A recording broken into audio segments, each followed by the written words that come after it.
नमस्कार मेरे प्यारे भाइयों बहनों और बच्चों।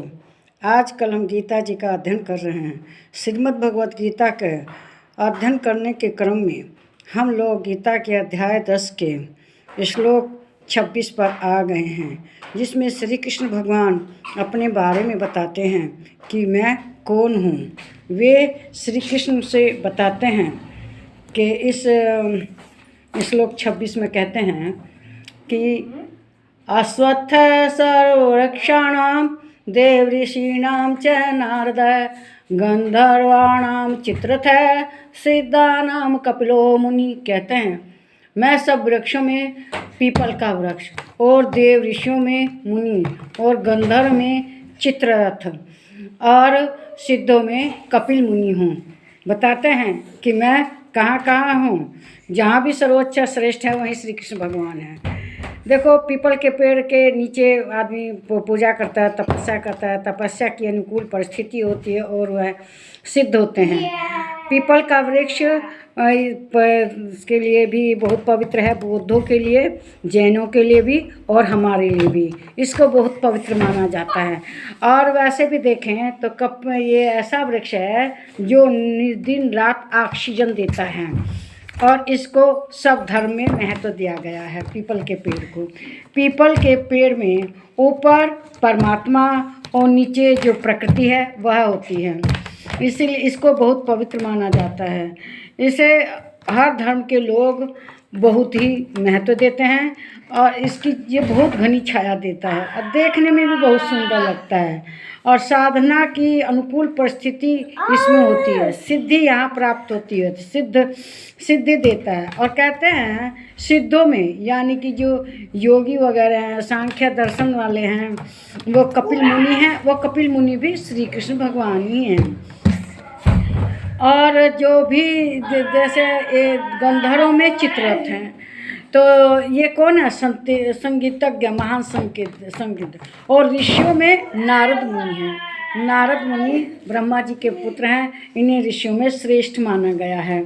तो इस प्रकार से जहाँ भी सर्वोत्तम है, श्रेष्ठ है, वहाँ श्री कृष्ण भगवान हैं। उसे पीपल के वृक्ष को वासुदेव भी कहा जाता है। और आप जानते ही हैं, अपनी शनि की दशा को ठीक करने के लिए हम पीपल के वृक्ष में अंधेरे पानी देते हैं, शाम के समय दिया जलाते हैं, पूजा करते हैं। और पीपल के वृक्ष के नीचे ही भगवान ने आराधना की, साधना की। और यहाँ बहुत ही ठंडी वायु रहती। पहले ज़माने में था ना, अगर किसी को कुष्ठ रोग हो जाता था तो वो पीपल के पेड़ के नीचे जाकर रहता था। क्यों? पीपल के पेड़ के नीचे उसे शुद्ध ऑक्सीजन मिलती थी और इससे उसकी जो बीमारी थी ठीक होने की दशाएं ज़्यादा बढ़ जाती थी। तो इस पीपल के वृक्ष को सीधे वासुदेव माना गया, वासुदेव का अवतार।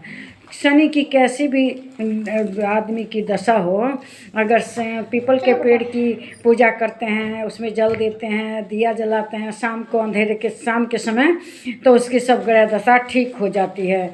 लोग इसमें कच्चे सूत से फेरे भी देते हैं पीपल के नीचे और इस तरह से अपनी ग्रह दशा को सुधार लेते हैं। तो इस तरह से हमें पीपल के पेड़ के नीचे पूजा करनी चाहिए और अपनी ग्रह दशा को सुधार लेना चाहिए।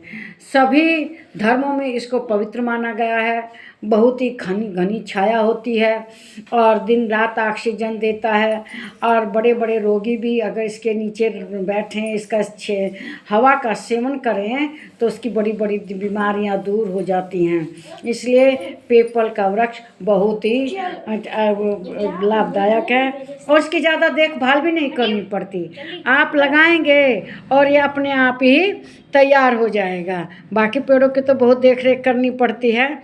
तो मेरे ख्याल से आप भी इसके महत्व को समझते होंगे। आपकी अगर शनि की ग्रह दशा है तो अपनी ठीक कर सकते हैं और इससे आपका जीवन सुखमय हो जाएगा। पीपल में वासुदेव भगवान साक्षात निवास करते हैं। तो श्री कृष्ण भगवान खुद कहते हैं कि वृक्षों में मैं पीपल का वृक्ष हूँ। तो इस वीडियो को लाइक कीजिए, शेयर कीजिए, इस पर कमेंट कीजिए, मेरे चैनल को सब्सक्राइब कीजिए। नमस्कार मेरे प्यारे भाइयों बहनों और बच्चों।